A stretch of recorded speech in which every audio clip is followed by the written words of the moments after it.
사무엘상 24장 1절부터 7절까지의 말씀만 보겠습니다. 사무엘상 24장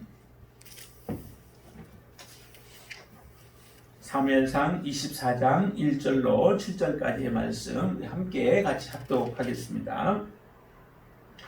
사울이 블레셋 사람을 쫓다가 돌아오매 어떤 사람이 그에게 말하여 이르되 보소서 다윗이 엔게디 광야에 있더이다 하니 사울이 온 이스라엘에서 택한 사람 3,000명을 거느리고 다윗과 그의 사람들을 찾으러 들염소 바위로 갈새 길가 양의 우리에 이른즉 굴이 있는지라 사울이 뒤를 보러 들어가니라 다윗과 그의 사람들이 그 굴 깊은 곳에 있더니 다윗의 사람들이 이르되 보소서 여호와께서 당신에게 이르시기를 내가 원수를 내 손에 넘기리니 내 생각에 좋은 대로 그에게 행하라 하시더니 이것이 그 날이니이다 하니 다윗이 일어나서 사울의 겉옷 자락을 가만히 베니라.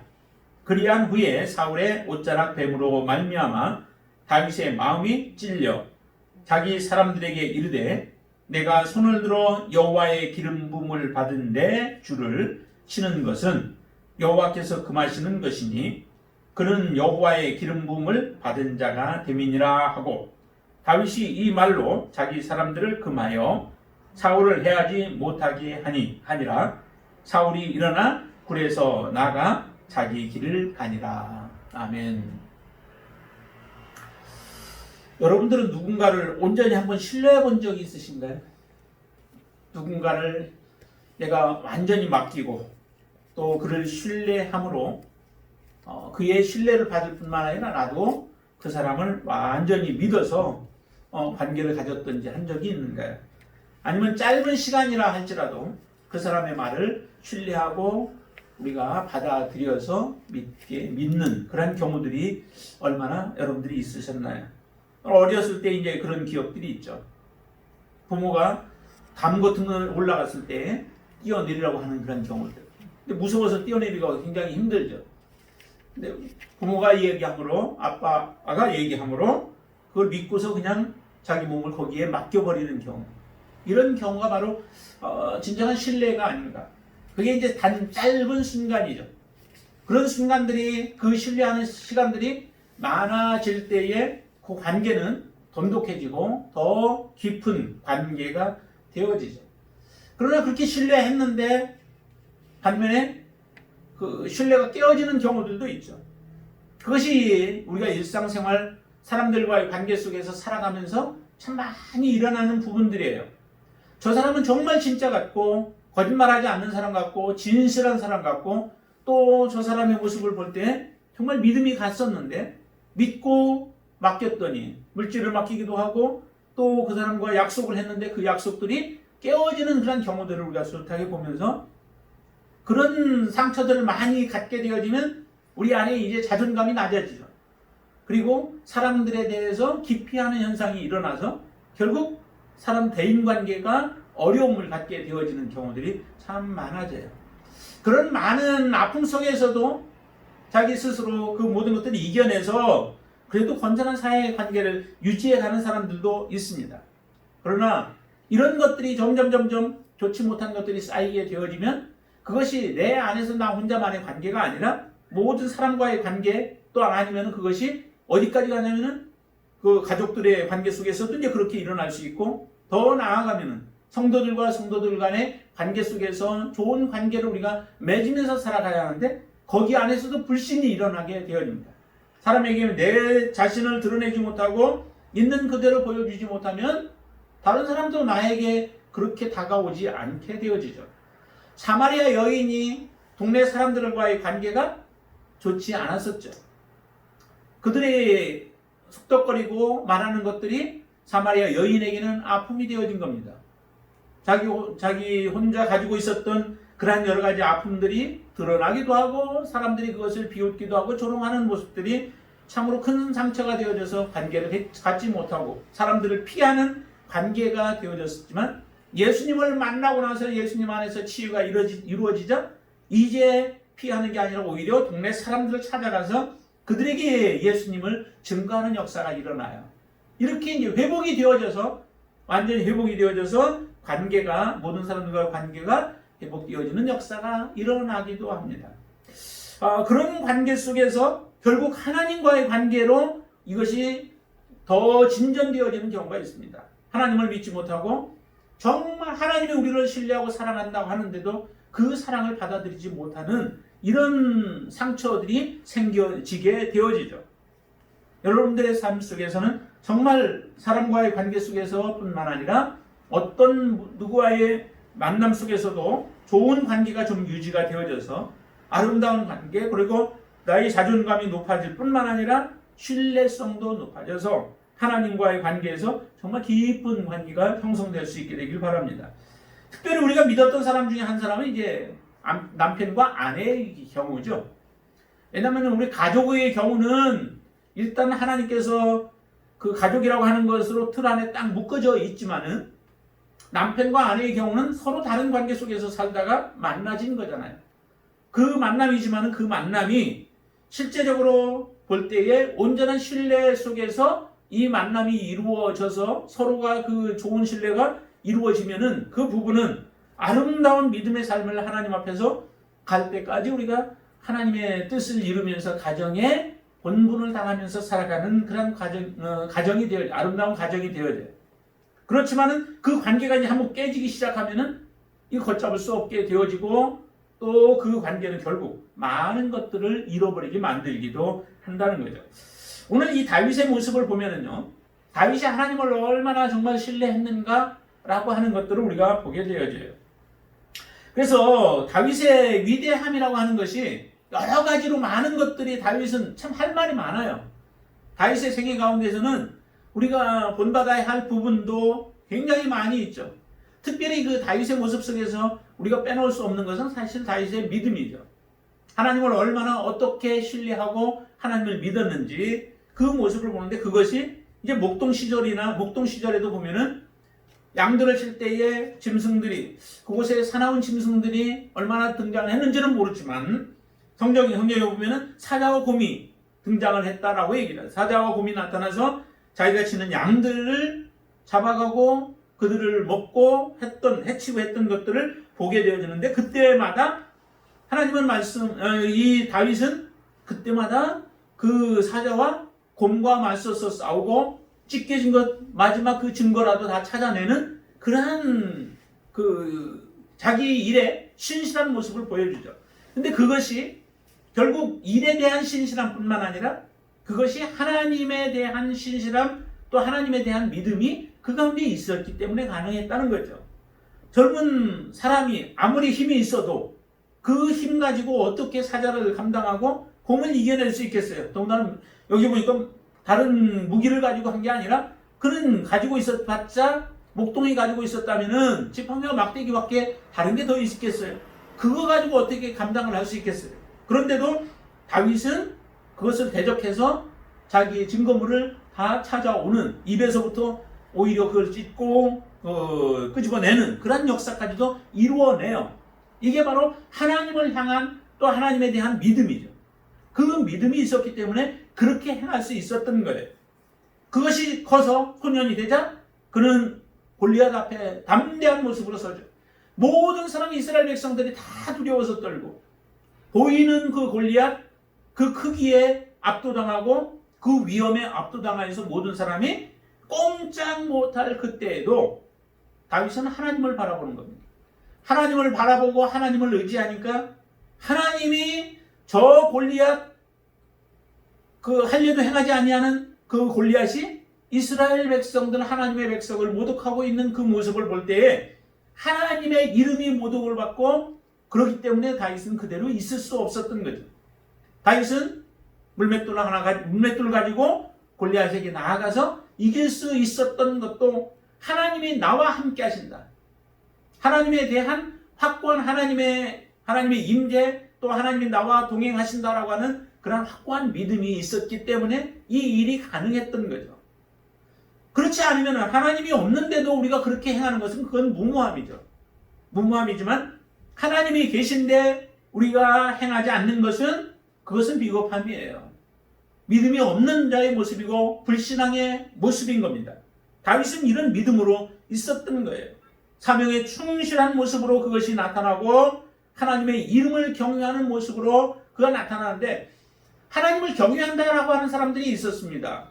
당시에도 보면은 그 이후에 당시에도 이스라엘 백성들이 정말 하나님을 섬긴다고 했던 이스라엘 백성들이지만, 그 이후에도 그 바리새인들이나 서기관들과 같은 사람들을 보면은 하나님의 이름을 얼마나 경외하는데, 그래서 하나님의 이름을 걸고서 무언가를 행할 때에 이름을 거는 것조차도 두려워했고 하나님의 이름을 쓰는 것조차도 두려워했던 사람들이에요. 이렇게 하나님을 경외한다고 하는데, 다윗도 하나님을 경외하고 또 바리새인과 서기관들과 같은 사람들도 하나님을 경외한다고 해요. 근데 결과는 완전히 달라요. 완전히 달라요. 하나님을 형식적으로 경외하는 것과 정말 하나님의 마음, 하나님의 뜻을 알면서 그 하나님의 영광을 위하여 살아가는 사람과는 완전히 그의 삶 자체가 달라진다라고 하는 겁니다. 우리가 하나님을 동일하게 섬기죠. 지금도 이 땅에도 하나님을 섬기는 사람들이 얼마나 많아요. 한 20% 정도 된다고, 20%, 뭐 전에는 25%까지 됐지만 더 많이 이제 떨어져서 20%는 뭐 이렇게 되는데, 그 20% 되는 사람들이 지금 하나님을 섬긴다고 지금 동일하게 섬기고 있다고요. 그러나 하나님을 경외하는 그 정도는 다 다르다는 거예요. 어떤 사람은 정말 자기의 목숨까지 내놓고 하나님을 경외하는 사람이 있는가 하면은, 나의 자존심과 비교해서 자존심보다도 못한 모습으로 하나님을 경외하며 섬기는 사람들이 있다는 거예요. 겉으로는 정말 하나님을 섬기는 여러 가지 모습이 다 보여져서 거룩한 것처럼 보여질지 몰라도 실제 그의 삶 속에 들어가 보면은 하나님을 경외하는 모습이 없고, 그것이 하나님을 이용하는 자가 하나님을 경외하는 모습처럼 보여질 수도 있다라고 하는 겁니다. 다윗은 그가 외적인 모습으로는 별로 다른 사람들이 볼 때 하나님을 섬기는 자의 모습은 없어요. 그래서 목동으로 섬길 때에도 그가 하나님을 섬기는 자의 모습인지 잘 모를 정도로 그냥 내박쳐지고 부모로부터도 별로 관심도 받지 못하고 있었던 그 들에서 양을 치는 자의 모습으로 있었지만은, 그 속에는 하나님이 함께 계시고 하나님이 늘 그를 감동하고 또 도우셨던 그 목동이었습니다. 이런 모습처럼 우리의 모습이 이와 같은 모습이어야 된다. 다윗과 같은 모습의 그 믿음을 서서 정말 하나님과 내가 하나가 되어지는 그러한 믿음의 삶, 이 삶이 다윗을 위대한 사람으로 만들었던 거죠. 그리고 또 하나는 보면은 다윗의 위대함이 어디에 나타나냐? 하나님의 주권을 인정하는 거죠.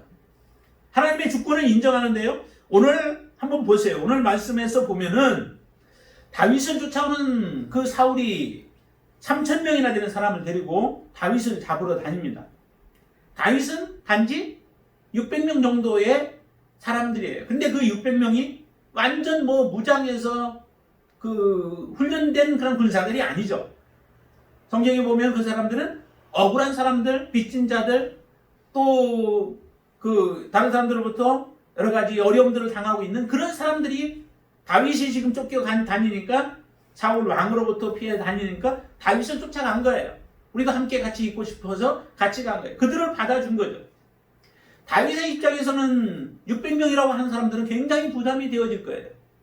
내가 한 나라를 통치하면서 재정이나 모든 것이 준비되어진 가운데 사람들이 모여오면은 그 사람들이 나에게 힘이 되어지지만, 지금 다윗의 입장에는 자기도 쫓겨다녀야 되고 먹을 것도 하나도 제대로 지금 준비되어져 있지 아니하는 상태에서 사람들이 몰려오면 그 사람들을 다 책임져야 하는 입장에서 굉장히 어려운 가운데 있습니다. 그런데도 그 사람들을 다 받아들여요. 자기의 입장이 정말 힘들으니까 그 어려운 사람들의 입장을 다 이해를 하고 받아주는 거죠. 그 안에서 많은 사람들이 이제 위로함을 받고 새 힘을 얻어서 다윗의 군대로, 다윗의 군사로 그들이 준비되어져 갑니다. 이 다윗의 사람들, 다윗과 함께한 사람들을 잡기 위하여 사울은 3,000명이나 되는 사람을 뽑아서, 그것도 전국에서 훌륭한 사람들, 능력 있는 사람들, 이런 사람들을 뽑아가지고 택해서 3,000명을 데리고 지금 다윗을 잡으러 다니는 거예요. 이전에 블레셋과의 싸움에서도 블레셋 사람들은 뭐죠? 병거가 3만이나 되고 또한 마병이 6천이나 되고 수없이 많은 사람들이 모였을 때도 사람이 많지 않았어요. 그때 3,000명이 정도가 사람들이 모여서 싸우려고 했었어요. 그러니까 블레셋과의 싸울 때의 그 인원만큼 더 뛰어난 사람들은 3,000명을 모아가지고 지금 다윗을 쫓아다녀요. 다윗이 위기 가운데 몰렸죠. 지금 엔게디 광야라고 하는 곳에 다윗이 거했던 것을 어떤 사람이 지금 그것도 밀고를 한 거예요. 다윗이 이곳에 지금 숨어 있다라고. 그 소식을 듣고 사울이 쫓아갑니다. 다윗을 잡으러. 그런데 마침 다윗의 그 군대 사람들이 숨어 있는 곳, 뭐 한 곳에 있었지는 않았을 거예요. 600명이나 들어가는 큰 굴은 그렇게 많지가 않기 때문에. 그래서 많은 사람들이 그 지역에 있는 동굴에 숨어서 지내고 있을 때에 사울이 그곳에 와서 지금 또 용변을 보러 들어갔다가 결국 다윗에 의하여 그의 옷자락이 잘려지는 역사가 일어나요. 근데 이때에 다윗과 함께 하고 있었던 사람들이 다윗을 이렇게 부추깁니다. 뭐라고 하냐면 하나님이 지금 당신에게 이 사울을 맡겨주셨다는 거예요. 다시 말하면 이제 당신이 도피하는 생활을 마무리할 수 있도록 끝낼 수 있도록 하나님께서 좋은 기회를 주셨다는 겁니다. 사울 하나만 제거하면 지금 사울이 시기가 나서 다윗을 죽이려고 하기 때문에 사울 하나만 제거를 해버리면은 다윗에게는 자유가 주어지죠. 오히려 왕좌의 자리에까지 오를 겁니다. 하나님이 이미 다윗에게 이스라엘의 나라를 주기 위하여 사무엘을 통하여 기름까지 부으셨습니다. 기름 부음 받은 이후에 다윗이 지금 쫓겨다니는 거예요. 왕이 되지도 못하고 계속 도망다니는 신세가 되어진 겁니다. 그러니 사울만 없으면 그 자리에 다윗이 올라가서 그 부귀를 누리고 권세를 누리고 영광을 누릴 수 있는 기회 아니에요. 너무도 좋은 기회예요. 그래서 다윗의 사람들이 알기 때문에 다윗에게 그렇게 권면하죠. 자, 우리 한번 4절을 같이 한번 읽겠습니다. 4절. 다윗의 사람들이 이르되 보소서 여호와께서 당신에게 이르시기를 내가 원수를 내 손에 넘기리니 내 생각에 좋은 대로 그에게 행하라 하시더니 이것이 그 날이니이다 라고 얘기를 하죠. 오늘이 바로 마침 그 날이라는 거예요. 그러니 좋은 기회가 왔으니까 이 기회를 붙잡으라고 옆에서 다윗의 사람들이 지금 충동질을 하고 있어요. 그때 다윗이 어떻게 행동하는지 보세요. 다윗이 일어나서 사울의 겉옷자락을 가만히 봅니다. 용변을 보고 있는데 어떻게 그렇게 가까이 갔는지도 모르겠어요. 하나님의 특별한 또 은혜가 있었겠죠. 하나님의 은혜가 있어서 다윗이 다가가도 아무리 조심스럽게 가도 이게 좀 못 느끼겠어요. 근데 하나님이 그걸 못 느끼게 만드셨겠죠. 그래서 옷을 베어서 베고 그 다음에 사울은 나가고 나중에 멀리 떨어졌을 때 다윗이 사울을 불러서 이야기를 하게 되어지죠. 자, 이 상황이 되어지면은 우리는 이제 하나님께서 주어진 좋은 기회이기 때문에 그 기회를 놓치지 않을 거예요. 그게 모든 사람들의 생각이에요. 그러나 다윗은 이 상황 속에서도 하나님의 뜻이 어디에 있는지, 하나님의 마음이 어디에 있는지, 하나님이 무엇을 기뻐하시는지, 하나님이 원하시는 것이 무엇인지 그것을 정확하게 알고 있는 겁니다. 예수님께서도 우리에게 말씀하셨죠. 예수님이 뭐라고 말씀하셨어요? 예수님의 계명에 마태복음을 보면은 거기에도 보면 우리에게 참 많은 말씀들을 우리가 주시면서 원수에 대한 부분을 특별히 얘기를 해요. 원수를 어떻게 하라고요? 원수는 우리가 갚으라고? 아니죠. 원수를 갚는 것은 하나님께 있고 그 다음에 그 원수에게 우리는 축복하라는 거예요. 그리고 그들을 위해서 기도하라는 거예요. 이게 하나님의 진정한 하나님의 뜻이고 하나님의 마음이죠.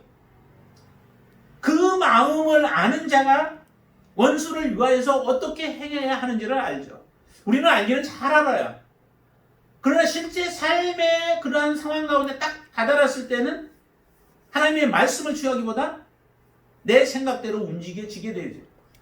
이게 바로 하나님의 주권을 인정하는 사람과 하나님을 형식적으로 믿는 사람과의 삶의 다른 점이에요. 정말 하나님을 온전하게 신뢰하며 하나님의 뜻 가운데 서 있는 사람은 그 상황 속에서 나의 편안함을 찾지 않아요. 하나님이 기뻐하시는 것을 찾는 거죠. 원수까지도 사랑하라는 거죠. 구약에서도 마찬가지잖아요. 하나님이 원하시는 것이 뭐냐면은 악인들이 멸망하는 것은 하나님이 원치 않는데요. 하나님이 원하시는 것은 악인이 회개하고 돌아오기를 원하시는 거죠. 하나님이 선지자들을 보내시는 이 목적이 어디에 있습니까? 악인이 멸망하기를 원하신다면 하나님은 선지자들을 보낼 이유가 없어요.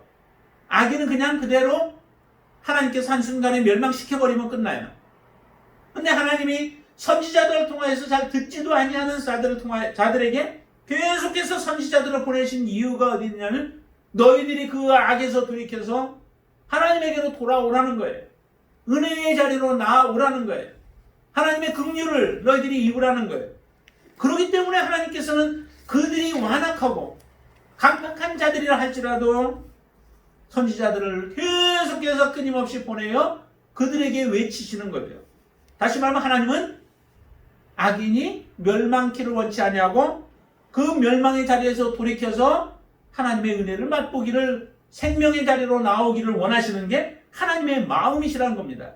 지금 사울이 악을 행하여 계속해서 악을 행해요. 다윗이 악한 것이 무엇이 있습니까? 사울에게 행한 것 중에서 악한 것이 무엇이 있나요? 그들이 전쟁터에서 그들이 위기 가운데 있을 때에 자기가 앞장서서 나가서 골리앗을 죽이고 승리를 안겨준 게 다윗이에요. 그리고 나서 전쟁터에 갈 때마다 그 전쟁터에 이제 그를 천부장을 삼기도 하고 장관을 삼기도 할 때마다 자기에게 맡겨진 일을 아주 충성스럽게 잘해요. 그래서 승리를 가져다 주고 또 이스라엘에게 기쁨을 안겨주죠. 많은 사람들부터 칭송을 받아요. 그거밖에 없어요.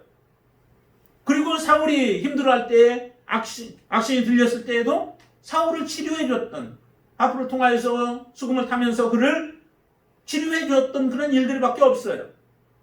거기에다가 자기의 사울의 사위까지 되잖아요. 이렇게 되어졌는데 이 다윗은 계속해서 쫓김을 당하고 사울은 계속해서 악을 행하고 있는 거예요. 그러면 이 상황 속에서 하나님이 지금 정말 이 말씀 그대로 다윗에게 모든 상황에 네가 하고 싶은 대로 해도 된다라고 주셨다면은 사울을 제거해버려도 하나님이 뭐라고 하시지는 않아요. 그런데 다윗은 그러지 않았다는 거죠. 하나님이 사울을 하나님의 주권을 가지고 세우셨다면 하나님이 세우신 하나님의 뜻을 내가 그것을 무너뜨리지 아니하고 내가 그것을 제거하지 않겠다라고 하는 것이 사울의 모습이에요. 정말 얼마나 신실한 믿음이에요. 얼마나 하나님의 주권을 인정하는 모습이에요. 나에게 모든 고난을 주었어도 그 고난을 가지고 내 뜻대로 행하지 않는 거예요. 하나님의 뜻이 이루어지기를 원하는 거예요. 이때가 바로 정말 우리가 하나님의 사람인지 아니면 육신적인 그리스도인들의 삶의 모습인지를 보여주는 거예요. 이런 삶이 우리의 삶 속에서 지속해서 지금 일어나고 있는 모습이에요. 하나님이 우리에게 시간을 주셨고 하나님이 우리에게 물질을 주셨어요. 이렇게 사용할 수도 있고 저렇게 사용할 수도 있어요. 더 하나님의 뜻에 합당한 모습으로 사용할 수도 있고 아니면 그냥 평상시 살아가는 모습처럼 살아갈 수도 있어요. 그러나 그 주어진 것들을 내가 어떻게 쓰느냐에 따라서 정말 하나님 앞에 위대한 다윗과 같은 사람으로 설 수도 있고 아니면은 정말로 하나님의 진노 가운데 결국 처해질 사람들도 있게 되어진다는 거죠. 노아 시대에 하나님의 물로 당시에 멸망시킬 때에 구원받은 사람이 몇 명이라고요? 겨우 8명이래요. 겨우 8명이래요. 근데 그때 당시의 모습을 표현하기를 사람들이 어떻게 하다가 죽었느냐면 시집가고 장가가고 먹고 마시다가 죽은 거예요. 그러면 노아의 가족들은 시집가고 장가 안 갔나요? 갔잖아요. 노아의 가족들도 자녀들이 결혼을 해가지고 지금 부인들이 다 있잖아요. 그래서 8명이 되어진 거예요. 노아도 그렇게 했고 노아의 자식들도 그렇게 했고.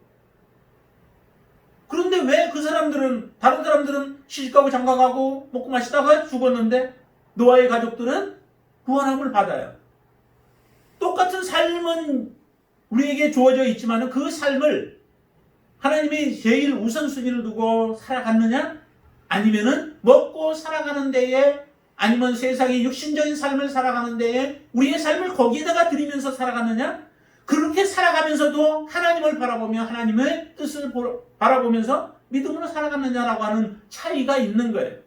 사람들은 더 이상 그 먹고 살아가는 가운데 우리의 일반적인 삶에서부터 벗어나지를 못한 거예요. 그것이 전부였어요. 그러나 노아의 가족들은 그런 가운데서도 먹고 사는 이유가 어디 있느냐? 하나님의 뜻을 이루기 위한 목적이 그 가운데 있었던 거죠. 거룩한 뜻이 있었어요. 그 뜻을 이루며 살아갔던 자들이기에 하나님은 그들을 거룩한 자라고 하고 의인이라고 하고 그들을 구원해 주신 것이죠. 마찬가지 우리의 삶에 지금 똑같이 모든 것이 다 주어져 있지만은 그 주어진 것들을 하나님의 주권을 인정하며 하나님의 뜻 안에서 우리가 믿음으로 살아가는가? 아니면은 우리가 그냥 그 자리에 안주하며 하나님은 그냥 형식적인 모습으로 액세서리와 같이 모습으로 우리가 생각하면서 우리의 삶에 치중하고 살아갈 것인가 라고 하는 것이 다른 부분이죠. 우리는 어떤 것을 선택할 것인가요? 이 다윗은 그 상황 속에서 하나님의 뜻을 선택을 했습니다. 그래서 하나님이 원하시는 바가 하나님이 들어서 세우신 자, 기름 부어서 세우신 자에 대해서는 나는 손을 대지 않겠다라고 하는 거예요. 내가 죽일 수도 있었던 것만 그건 보인 거죠. 그래서 옷자락을 가만히 베고 그리고 나서 그의 생명에는 손을 대지 아니하였던 겁니다. 이것이 다윗의 정말 위대한 모습이에요. 다윗의 위대한 모습이에요. 예수님께서는 요한복음 15장에서 이렇게 얘기를 하죠. 포도나무와 농부와 포도나무와 포도나무의 가지에 대한 비유를 얘기를 해요. 그러면서 너희들은 내 안에 거하라. 그리하면은 많은 열매를 맺고 열매를 많이 맺으면 하나님이 영광을 받을 것이다 라고 얘기를 해요. 그리고 너희들이 이제 무엇이든지 원하는 대로 구하라. 그러면 다 이루어질 것이다 라고 얘기를 합니다.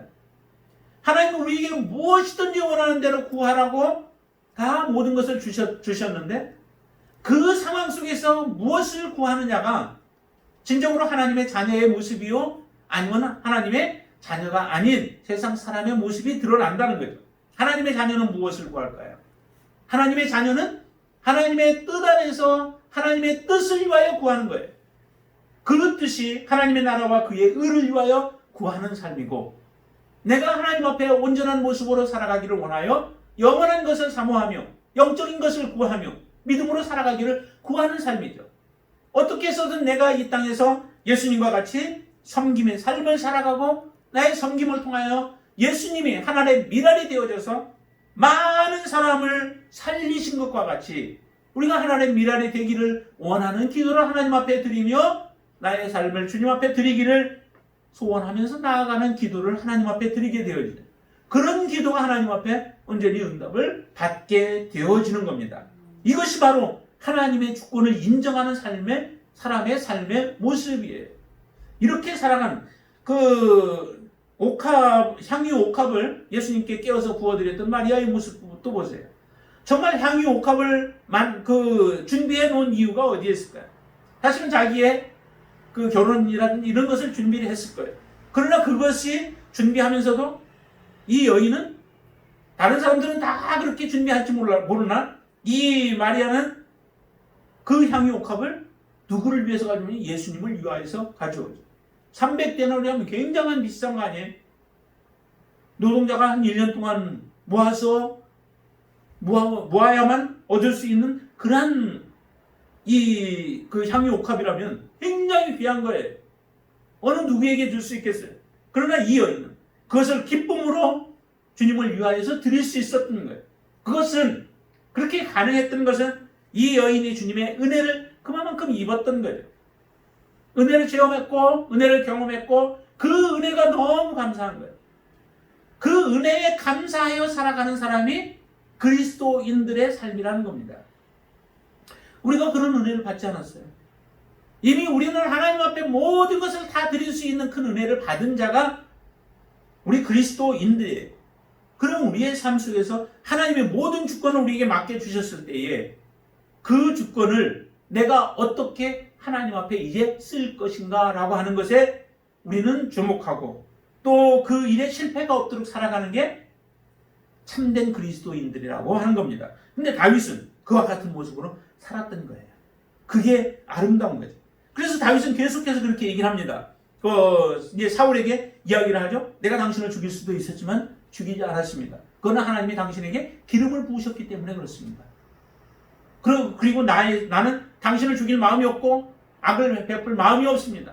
나는 당신에게 지금까지 선하게 살아왔고 앞으로도 그렇게 살아갈 겁니다. 라고 하면서 사울의 마음을 누그러뜨리죠. 그때 이제 사울은 그걸 깨닫고 그가 회개하고 이제 울면서 동의하고 그리고 돌아가지만 아직도 그의 마음에는 아직도 다윗에 대한 온전한 신뢰가 없어요.